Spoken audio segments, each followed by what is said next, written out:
Hello, everyone. We'll go ahead and get started by introducing ourselves. I'm Jen Bonwell. I teach primary and third floor, school day primary, and it is it's my 11th year at Greene Towne and my 7th year in the primary room. And I'm Olivia Powers. I lead the Montessori and Me play groups here at Greene Towne. This is my 4th year at Greene Towne. I was in the toddler all-day Montessori program prior, and then before Greene Towne, I was in primary in the public Montessori schools in Charleston, South Carolina. We are excited to talk about play and the importance of play in childhood.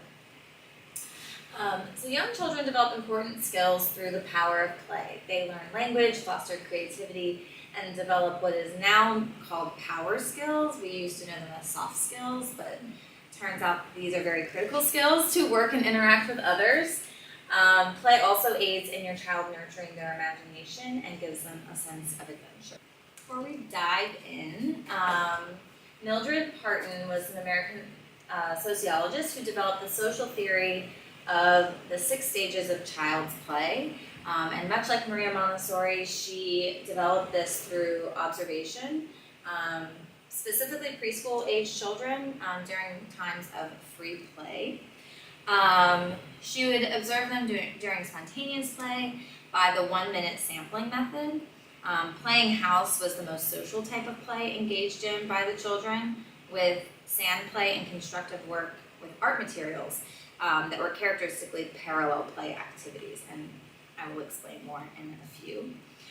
These stages are general guidelines for what to expect of your child's play skills, but remember, every child is different.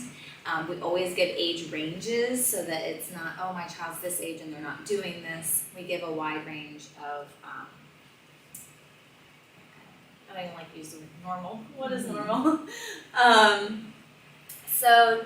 Starting with unoccupied play, this most commonly occurs from birth to about 3 months.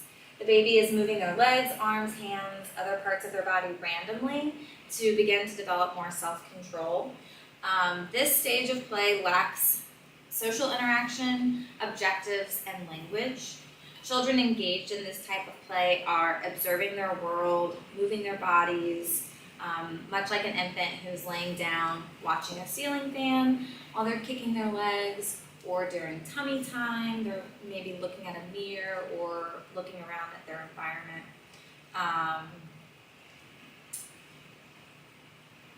And then this is a picture from our Montessori and Me classroom. So they're not socializing so much as they're all at a mirror where they can kind of start to see, oh, this is what I look like, and then of course reflections of adults and other children to be able to observe and see their environment. But at this age, it's not building friendships, socializing, that typical play that I think many of us are more familiar with. And then we have solitary play. This is another stage that begins in infancy and continues until about age 2. Children are starting to play on their own, but they're still not noticing other children around. Young children are still in this egotistical mindset. It's their world and no one else exists. So during this stage of development, we're helping children to master new personal skills like cognitive and motor skills, which will prepare them for playing with others. So typically you'll observe children playing with toys differently from others as they're continuing to explore their world and how it works. Solitary play is more focused and sustained than the previous unoccupied play. So picture a child happily driving a toy car across the floor, or in our Montessori classrooms, a child who is independently working from one activity to the next. And then parallel play. This is kind of the very beginnings of more socialized interactions. Children are still engaging in activities independently, but they're oftentimes working side by side with another child with the same materials. They may observe and mimic each other, but they still have their own goals, and communication is very limited.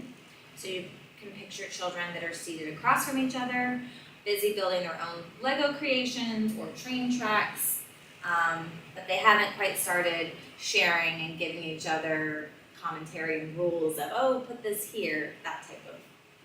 And then this is kind of the crossover associative play, and Jen and I were discussing this when we were putting together how unique this play is, because we will start to see it in toddler, specifically in the all-day Montessori classroom where children are turning 3 by the summer, and we start to see more of this engaged, socialized play, where they have different ideas and goals, but they're using the same equipment and the same toys.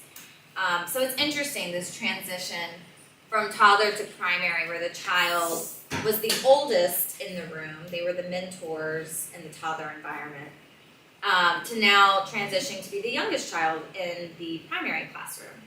So it's just an interesting observation of Montessori classrooms being mixed age, is an interesting dynamic versus a classroom of same age children.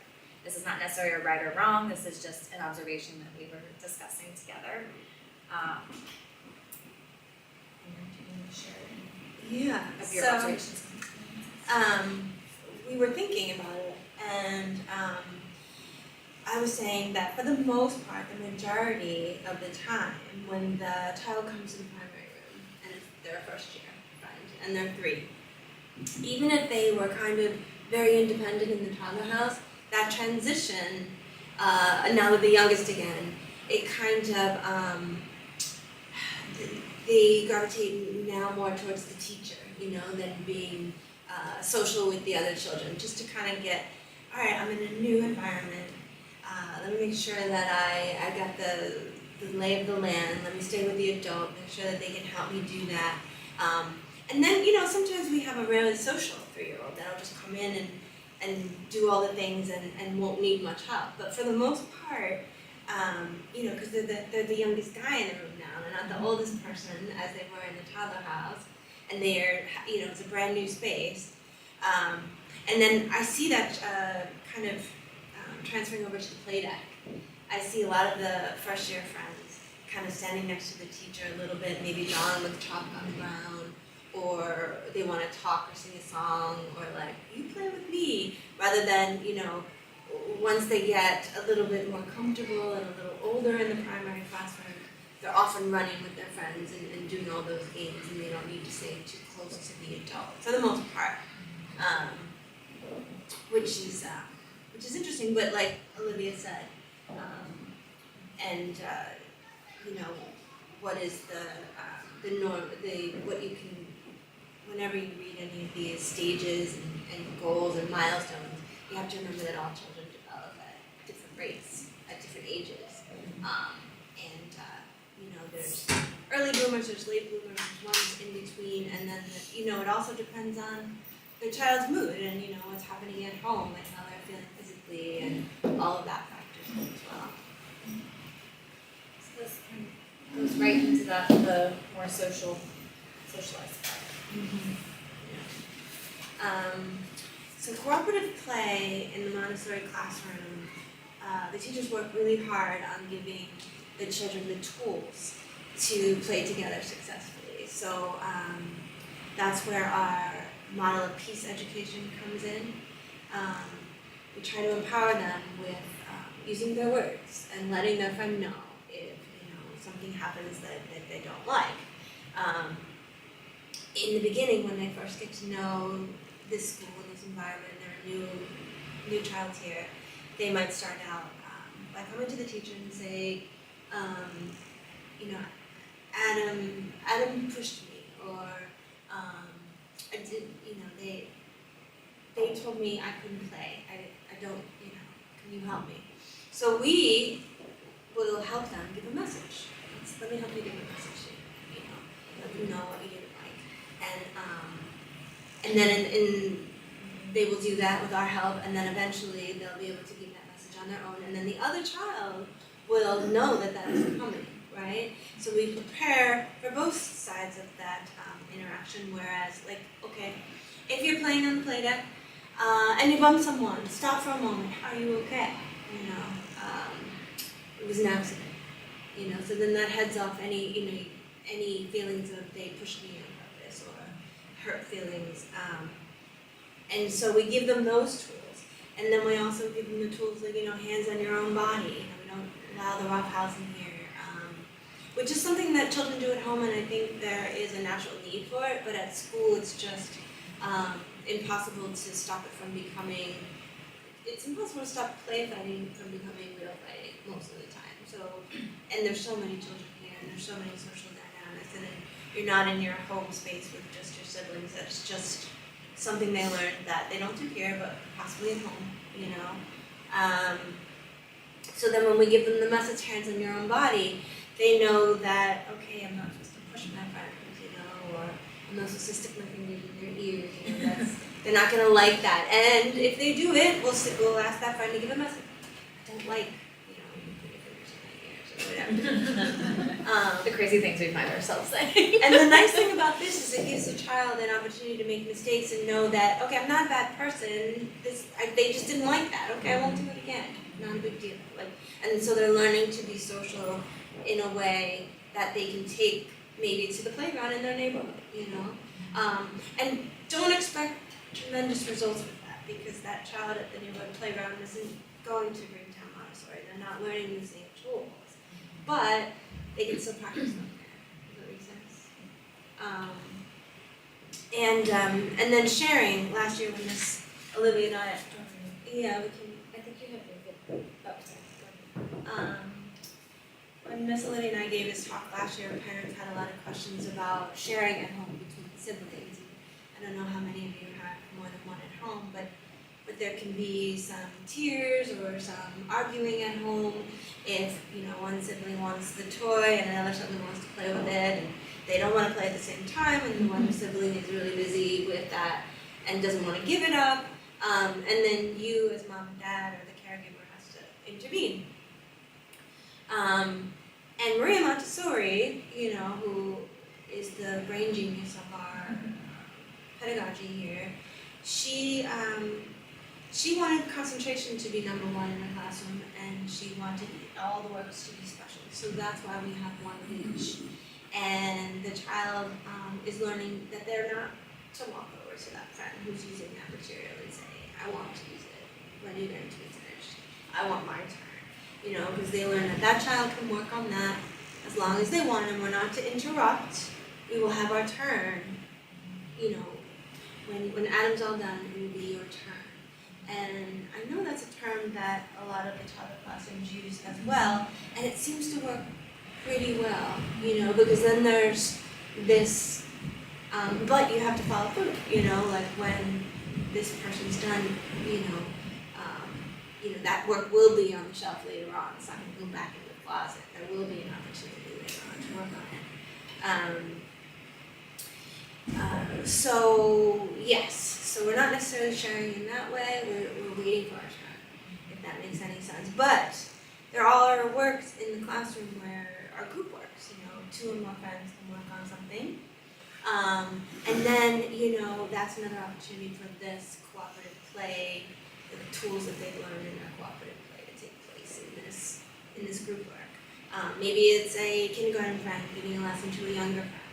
So they're sharing the materials at that moment in time. They're working together. Or maybe they're playing an I Spy work, where maybe 4 children are sitting with the teacher, and the teacher is guiding,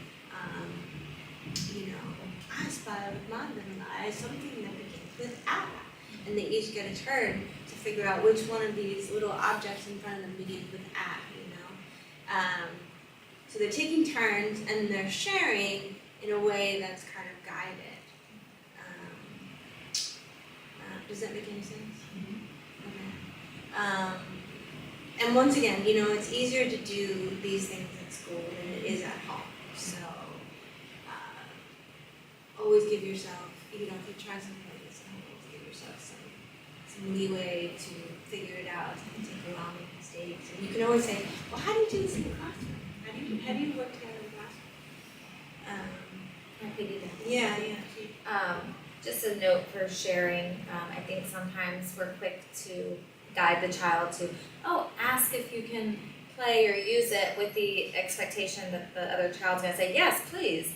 And I think there's a lot of power in using the word no as a child too, of navigating I don't always have to say yes to this person, I can also say no. And that's true for all aspects of life. You want your child to be able to stand up for themselves, say no. And so there are moments where you kind of have to prep the child of, you can always ask, but that child can also say yes or no. And you have to be respectful of their answer. So when a child says no, especially with the younger children, there are a lot of big feelings. And so then it's reminding them of, no, they're still doing it. They'd like to do this work on their own and guiding them to something else on the play deck, the movement room, not necessarily just working in the classroom.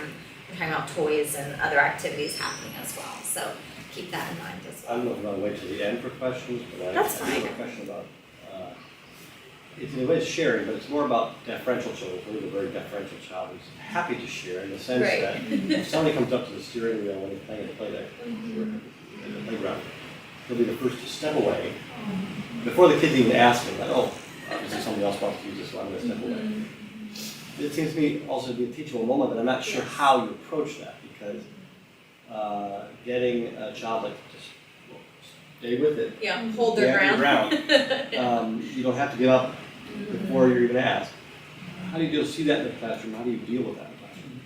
And I think this kind of goes off of what Jim was saying earlier. It is a little bit easier here because these children are learning the same skills and hearing the same language used, whereas at the playground, you don't know the conversations that are happening at home with this other child who's coming up. So yes, it's a teachable moment with your child of, you can continue playing with it. And that could even be you stepping in and modeling for the other child, let's ask first.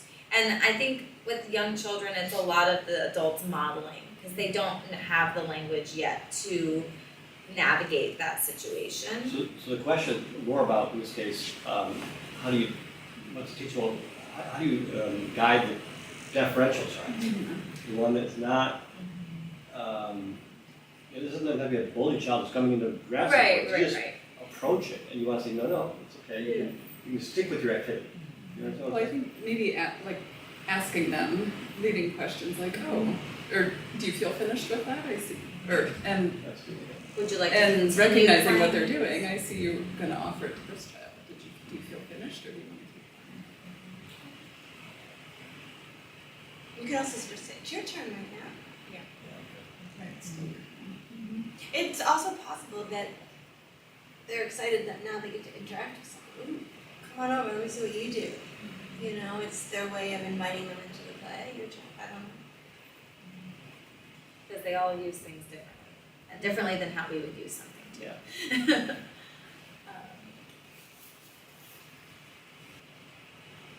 This was from Jen's classroom. Yeah, these were first year friends.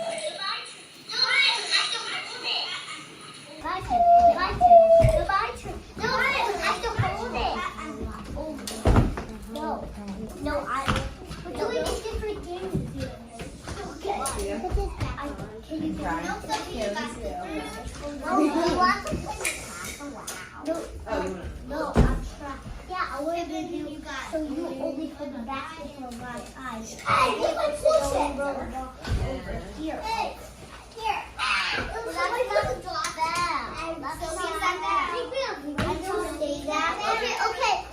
Okay, Sam.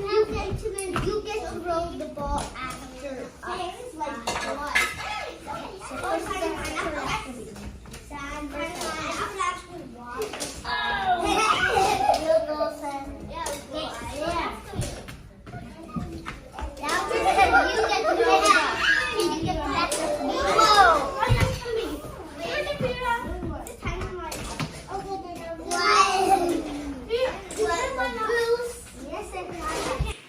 Alright, so correction. The guy over here with the Phillies jersey was a second year, and so was the friend with the white shirt and stripes. And then with the green sneakers, he was a first year friend.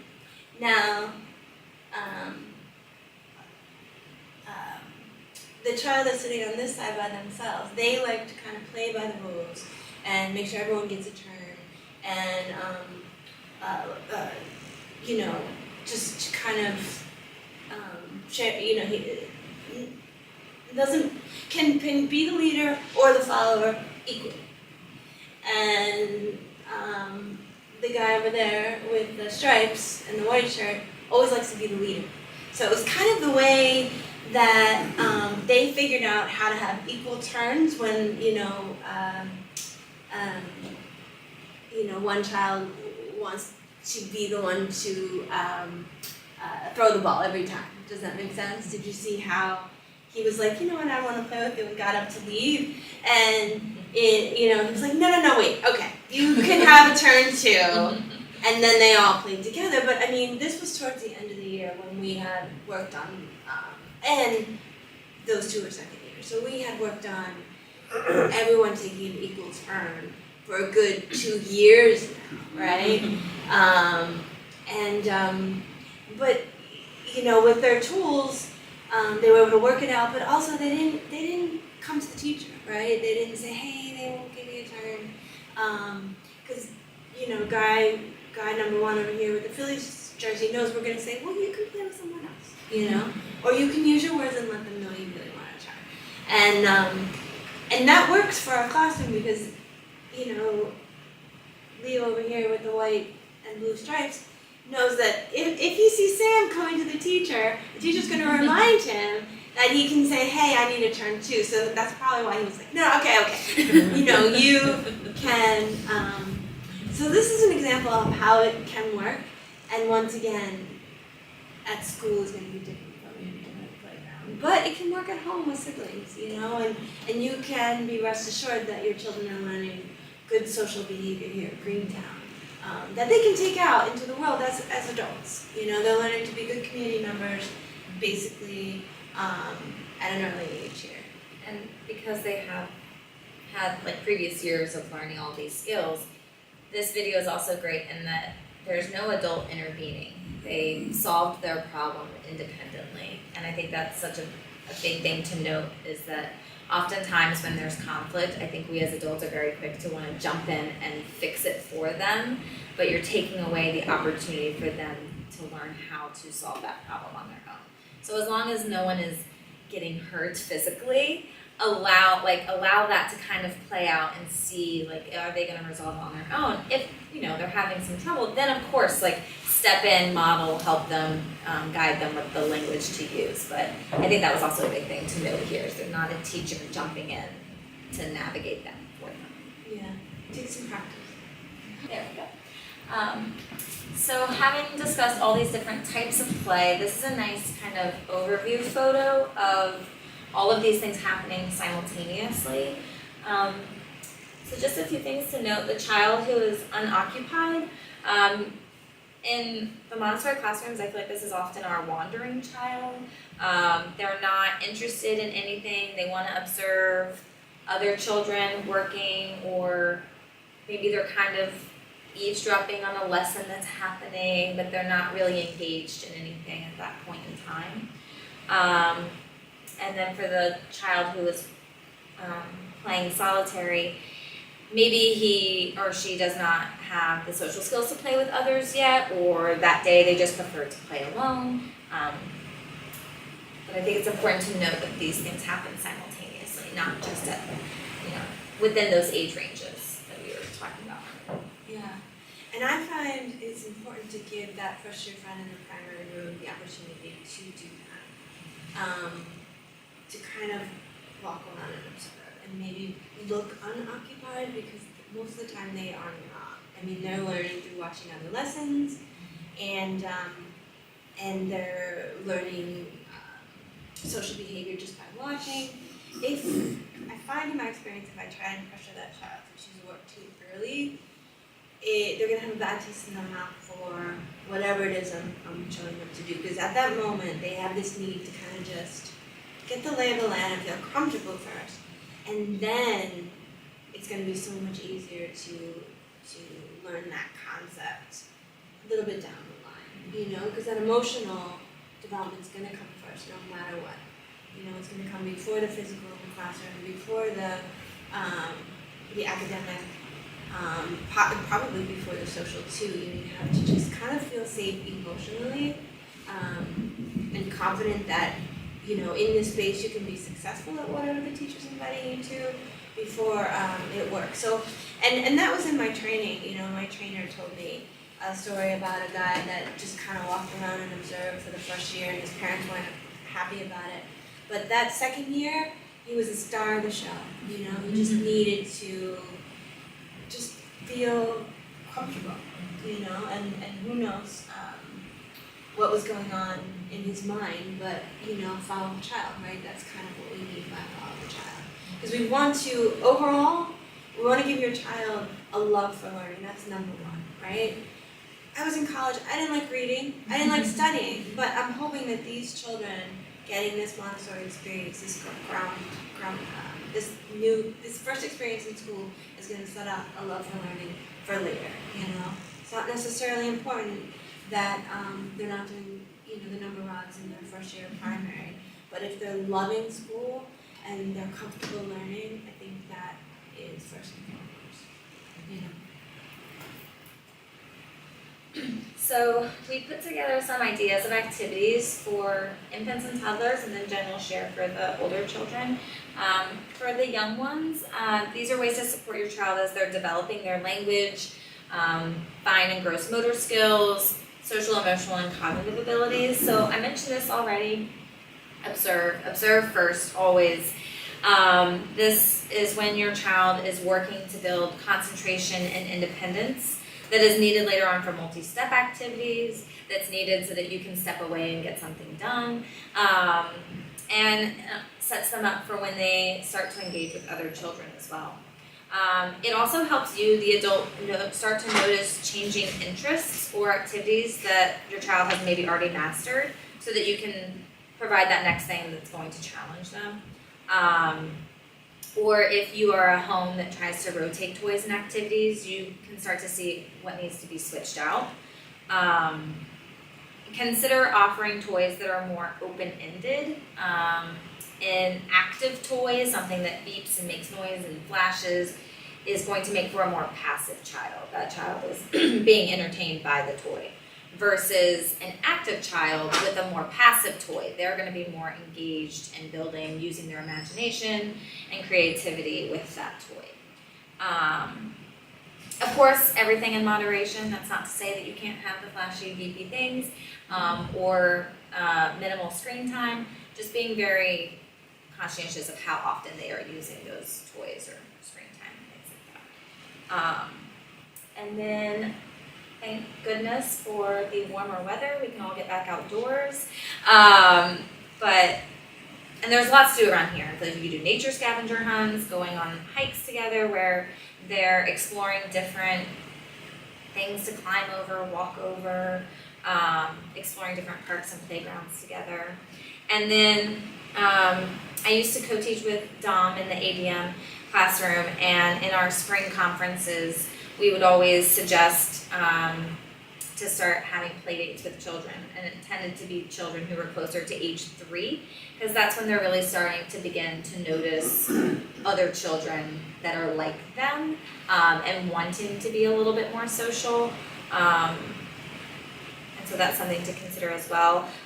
Feel free to reach out to your child's teacher. Who are they gravitating to in the classroom the most? And then that's usually the person that you'd reach out to have that play date. And then I know some classrooms will, it's like a classroom parent that will organize classroom activities on the weekends, and those are always great to kind of see those different dynamics and interactions with the children in the classroom, but outside of the school setting as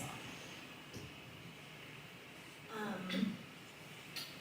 So there's lots of things that would be wonderful activities at home that would help your child in the same way we try to at school. These are some. But in listening to Olivia just now, I wanted to mention that remember, in the Montessori classroom, independence is key, right? So if your child is lacking in opportunities to be independent at home, there's going to be it's going to be a big transition into the classroom, right? If they need their teacher, if your child needs the teacher to kind of guide them through their work and play, there's going to be a lot of redirection by the teacher, like, can you choose on your own? You know, because what one of those lessons that I've given you already, can you choose now on your own and practice? Because that's the goal, right? The independence. There's also going to be the time where the teacher asks the kindergarten friend to be with them. So they're going to learn that their work and their play doesn't have to be guided by an adult. That's the goal. So with that said, I was thinking, the children's choice, when I don't guide them in the classroom, they go right to the art shop. They grab the paper, they grab the pencils, they grab the scissors, they grab the construction paper, and they grab the tape. I let them take the tape, they have those little staplers, and they just make stuff, right? And I sometimes think that's what this new makerspace is about. Like, I don't really know what it's about, but I'm thinking it's probably like a wall of arts and crafts materials, and you're like, go make something. So if you could even set up a small shelf at home of that type of thing, like a tray with scissors on it, some paper, or some colored pencils and a little cup, it doesn't have to be much. That would be a great start at independence at home. You know, if you're cooking dinner and you need your child to be working on something else, it's a great way for them to bring it into the kitchen and work on it while you're doing your thing. If they're not into helping you there in the kitchen right at that moment. But an easy way for them to do non-guided work in your home that they would enjoy. And I see a lot of concentration there as well. I have many children that would draw all day if I let them. And they are, it sparks imagination. Olivia and I were talking about how sometimes too much guided play and work can lead to not practicing being imaginative. You know, she was doing a lesson with kindergarteners, and let's write like a fantasy story. Like just creative story. Creative story. And they weren't able to think creatively to, without her help. Like it's okay for children to be bored. I think sometimes we are quick to entertain and keep them busy, but when I think about like my childhood, like it was me by myself or with my siblings, and that's not to say my parents didn't play with us, but it wasn't as frequent as I think parenting nowadays is, and there is beauty in being bored and coming up with whatever it is. And so don't feel like you need to constantly be that entertainer for the child either.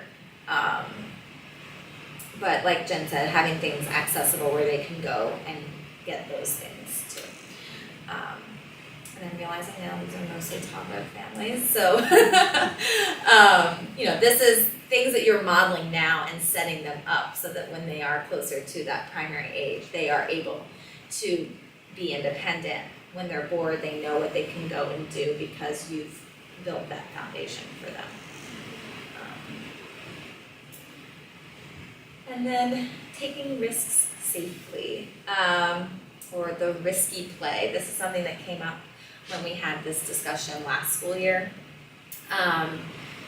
Children are natural explorers. They want to test their environment, and through this, they're determining what they're comfortable with. So we want to be mindful that we are not imparting our own fears as they are learning their limits. So the statement of be careful is very abstract for a child who is in most cases trying something for the first time. So they don't even know, how do I be careful? I haven't even tried this. Like they just don't have that understanding yet. And as they practice and master these skills, they're going to want to challenge themselves physically so that they learn their limits and their boundaries. So instead of the be careful statement, consider this an opportunity to help your child foster a greater awareness for their bodies and for their environment they're playing in. So some things that you can say instead are objective statements, pointing out the things around them. Notice how this log is rotten. That is going to be weak and you can even use your foot. Like if you step too hard, it's going to, break or bend. Notice these rocks are slippery. You can give action words. Try moving your feet slowly, quickly, with the little ones too, and even some of the older children enjoy pretending to be an animal. So can you hop across like a kangaroo? Can you move like as quiet as a mouse or as slow as a turtle? And when you relate that to animals, which children love, I think that's an easier connection than just be careful. You can even have fun with different body parts. Try using your hands, try using your arms, your legs, your feet, whatever, as they're climbing something. I will note with climbing, a good rule of thumb and what we do here at Greene Towne is when a child is on the playground equipment, the adult is never doing for the child something that they cannot do on their own. So that's to say, if a toddler really wants to climb up the climbing wall section of the playground, if they cannot climb up on their own, we are guiding them to a different way to climb up. So the play deck has steps, there's like a pole climber, a wall climber, so there's various ways to get up. So it's not like they can't use the playground equipment, but if they cannot independently do it, we redirect them. We're not picking them up and putting them on top. So that's something to consider when you're out at different playgrounds. And it's another way for them to have that independent practice as well. And then lastly, with pointing out the environment and things around them, always bring it back to their senses. Can you hear the rushing water if you're on a hike? Can you hear the wind or the singing birds? Do you feel the heat from the fire? So that's even like when they're at home and they're trying to touch something. Oh, that's hot. You can get close, you can feel the heat, and that hurts. Or do you feel stable on that rock that you're climbing or wherever they're playing? This is very similar to how we introduce new materials in the classroom. It always starts with the teacher and the child. The teacher goes first and presenting what it is, showing them what it is, and then we say, oh, now it's your turn, but we're still right there with them as they're doing it. And so something to think about, because this is just like when you're teaching any other skill, at what point do you allow for that independent practice to happen? Because at some point, the goal is that we can start backing up and watching them kind of play out all the things that we've taught them. So it's and I think that's where a lot of our personal anxieties come into play. Like we want them to be independent, but then that's also very scary because what if they fall? What if they get hurt? And they're going to, and that's the whole part of the learning process. And that's not to say that you're not supervising your child either. You're right there that if something does go awry, you can step in and navigate those moments with another child that's on the playground or your own child climbing too high, maybe. I was going to give an example of that. Yeah. So I had a child 1 year, and I noticed that they would not play when we went out to the play deck. And I thought, okay, they're young, first year friend. And they would just sit kind of at the table while everyone else is playing, like the little picnic table, and didn't venture out. And normally when a child does that, I let them, but every now and again I'll go get another friend and say, ask them to play, And every time I did that and a child came over and said, play with us, I'm like, no. And then I started to inquire, and they were afraid of being bumped, right? That they didn't want to play, they were afraid of being bumped. And I'm thinking, okay. And then we had the spring picnic, and I noticed the mom really didn't let her run around with all the other children in the grass. And then when she saw her at one point on a tree, like a small tree, she ran over and said, come over here, that's dangerous. So I thought to myself, okay, this is why she's not feeling safe to play with her friends on the play deck. So risky opportunities to adventure out on your own, even if you know, accidents happen, I think is a good thing, you know, because we're not always there to protect our child, and if they're at school and they don't have that adult to protect their every move, they're missing out on that social opportunity, which is also equally important, I think, you know. I guess some just closing remarks, and then we have some resources to share, and then maybe we'll have time for a few questions. At the end of the day, we want our children to trust their instincts rather than constantly relying on adults to tell them what is safe or what is dangerous. In Montessori, we say freedom within limits. You are free to make choices. They're given those opportunities to practice all of those things, as long as they are being safe and respectful. Play works in much of the same way. What is that? I think it's music classes. And following up with that, if a child is still not listening to the cues that we've given them, or is approaching something dangerously, repeatedly and not listening, it's time for you to redirect them to a different activity or removing them from that situation entirely. You are allowed to say no to your child, and remove them from something that, and you know, you can always try again later, and that's what we tell the children. You know, it's time to move on to something else. We can try this again later. It's, and following through with that. Yes. So we have some outdoor photos from Greene Towne. Just to show, this is like a little spinner that sometimes they want an adult to push them or another child is pushing them. If they go too fast, you'll hear stop, stop. So they're learning that communication with each other as well. These two photos are the current play deck. So you can see there's different ways to climb up onto the playground equipment. Often tag is happening in primary, I feel like. Just in toddler, I feel like they're just running in laps. It's not organized tag necessarily, they just want to run. The middle picture are two toddlers. They're both using the phone, but they're not doing the phone together. You can see they have their own agenda, so to speak. Whereas in primary, you might see they both have a phone and they're having a conversation with each other. That would be the older version. And then last one here is primary children climbing up on the climbing dome. I think it's really fun to see the whole progression.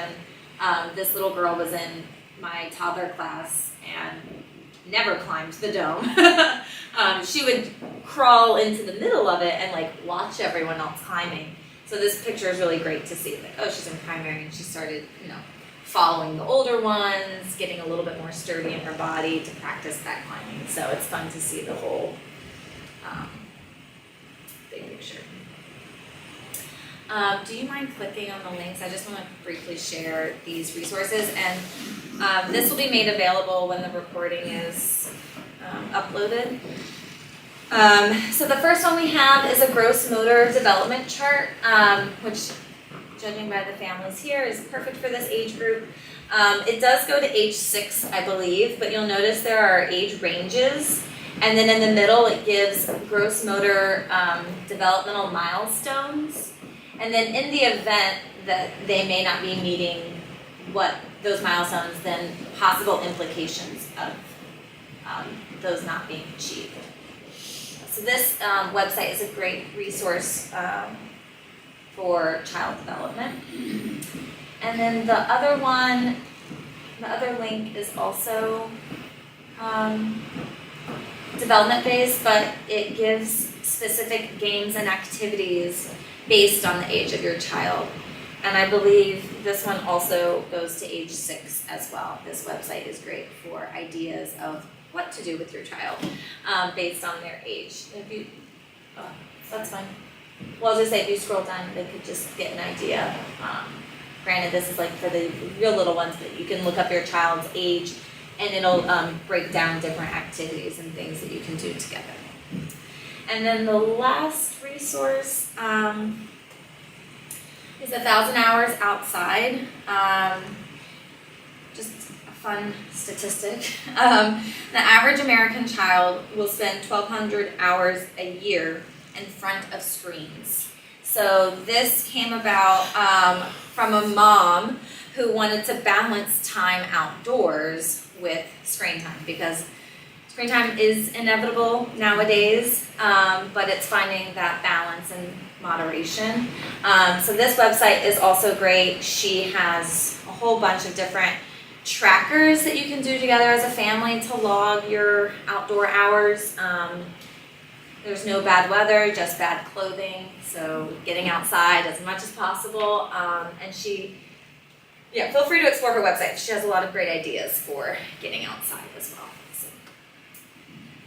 And then, if anyone has any questions, I think we don't know what time it is. A little bit of time for questions. We would totally talk to Ivy. Yes. It's a quick one, but when do the babies start to recognize themselves in the mirror? It's definitely a range, because I think it all depends on the opportunities that you're giving them to be able to see and recognize themselves. It was interesting, I had a mom in my infant play group. Her daughter was one of the ones standing at the mirror, and I think she's about 9 months, and she was just so like, I have a friend in the mirror. I don't think she realized it was her. I've seen it happen in younger children. I think it really just depends how much time they have in the mirror. Because the mirror is, they see themselves, but then they also start to notice, like, oh, my environment is also what I'm seeing in the mirror. I felt bad for the mom. She's like, I've never thought to just plop her in front of like a big mirror.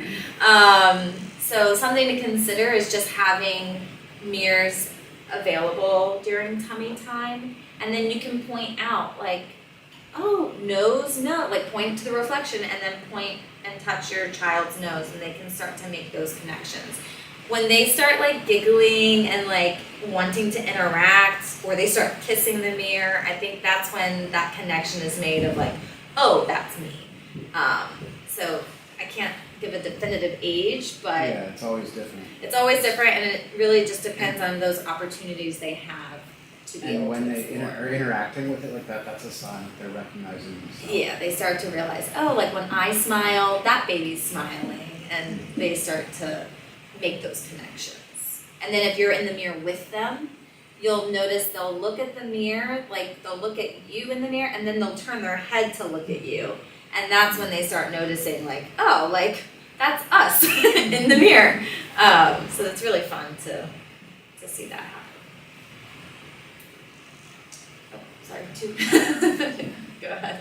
I was wondering what some of the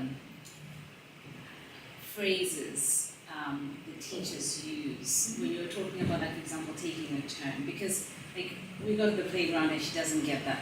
It's, someone else is using this, but if I could use the same phrases you use in the classroom, maybe she hears it 5 days a week, and she would, she would understand. Would the teachers maybe be able to say, when it's not her turn, this is what we say for these moments? Mm-hmm. In toddler, we often say, and you're not going to necessarily know the other child's name in playground settings, but, oh, so-and-so is using this. Let's go find something else, and guiding her to do something else. It's a little bit harder with toddlers because they get very fixated on, I want to do that right now. So depending on the age of the other child, modeling like, oh, like, taking turn, like, can we play together? And you're there to model, like, oh, can you throw the ball to me? And then I can throw the ball back, and showing how they can. It's hard for the young child, like age 2, because everything is theirs. So sharing is not necessarily developmentally appropriate, and it doesn't mean that they're bad and they're never going to learn how to share. It's just they're not there yet developmentally. So a lot of it is adults modeling for them, and hopefully it's in a setting where there's another activity available that they can do. Oh, and then when they're done, we can go back and use them. It's his turn. When he's not done, it's your turn. Then it's your turn. Okay. So it's like definitely gonna happen at some point. And I think it's harder for families to hold the boundary than the teachers because it's your child and they're gonna get upset and no one likes to see their child upset. And it's not to say that we like to see them upset here either, but I think it's just easier to hold that boundary because they're not our own. But that consistency piece is so beneficial because they're testing the boundaries for you too. So is mom always gonna tell me this, or is there gonna be a time where I can get away with it, so to speak? So if it's the first time she's hearing you use the same language as her teachers, there might be a little bit more of that pushback. But when she starts to realize, oh, like, mom says this, my teachers say this is just the way it is, so to speak, she starts to learn those boundaries as well, those limitations. Is your child a toddler? Yes. But for the most part, you're lucky because our toddlers are usually easily redirected. You show them something better, right? Distract. That's what we do in toddler all day. distract. This is better. Come on here. Look how much fun we're having. I think unavailable is a common phrase too, like, or that this isn't available or it's unavailable. I believe in toddler as well, they probably use that. I know Sure, I hear it all the time. You hear it all the Yeah. time, yeah? Okay. It's not available. Using So this something time that's is more not available. concrete for Like them. the playground can be tough, because she likes Yeah. the swing and just the swing. Right. And just the fact that, they're not enough, it's not It's your unavailable. child. So I And that's have the same thing with snack and toddler, because I would say at this point, all the toddler classrooms, there's a certain number of children that can sit at a table for snack. So we will often say, oh, I know you want snack right now, it's not available. Look, these friends are sitting here, we have to wait. So it's something more concrete than taking turns. She has no idea what that means right now. Taking turns is a lost concept on a toddler. So something more concrete of, it's not available right now, we have to wait. And I love that term when a child comes up to me and says, can I use the bathroom or can I have snack now? Well, you can make that decision. Is it available? And so it's a powerful word. Available, not available. And that's great too, like, this is what, like, we're telling them at toddler, and then they move into primary where the teacher puts it back on them to notice that, so it's a nice progression. And I know you had a question. Yeah, I actually have two playground related questions. One is, if your child runs into a playground bully who pushes him, and like, how do you use that as an educational opportunity for a child? What do you say to them in front of the other child and the parents? And the second question is related, but I guess the opposite, is if your child just started to play with something, a mother and the child comes out, and the mother's like, and she takes her turn, right? Like, and then like It's not available. the child doesn't say anything, and my child doesn't say anything, just looks at me. Like, you don't want to seem like the person who doesn't want to share, but also you want to make sure your child gets to speak up And that's kind of your teachable moment yeah. of like what we're saying right now of, giving them the opportunity to practice and play. They don't want to play with someone else right now, but we'd love to give it to you when we're done. I think we've given this example in a previous talk before for adults of if you are at work and you're working on something, some things you're going to do collaboratively, sometimes you're just working independently. If someone came over and took your computer or your pen out of your hand without saying anything prior, you'd be a little like caught off guard. So like, oh, I was using that. And I think that's the same thing for children, of protecting the work of the child, and the work in this case is their play.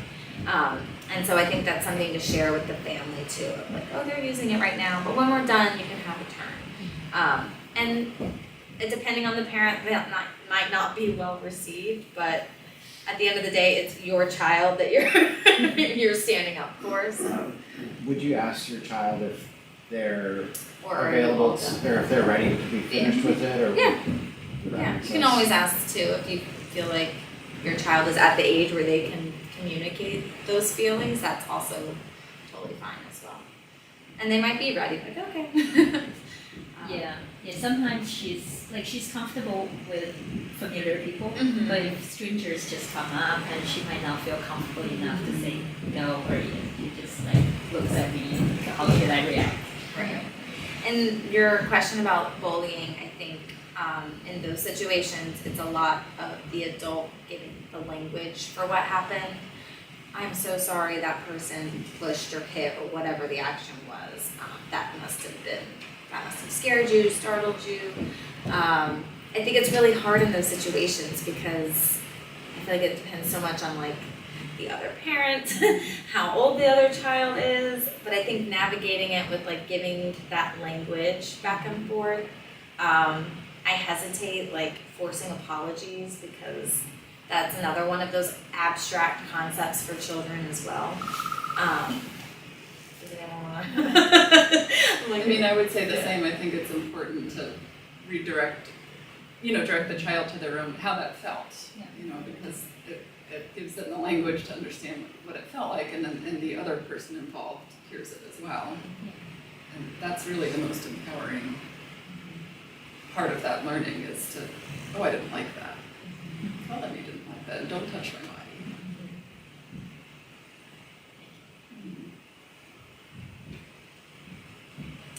But I agree about the forced apologies. Yeah. It's the same. I mean, apologies and sharing. It's a pressure for parents on the playground. I mean, like you said, you don't want to be the parent that's not sharing, but we get wrapped up in our social dynamics, and it's not about us in those moments.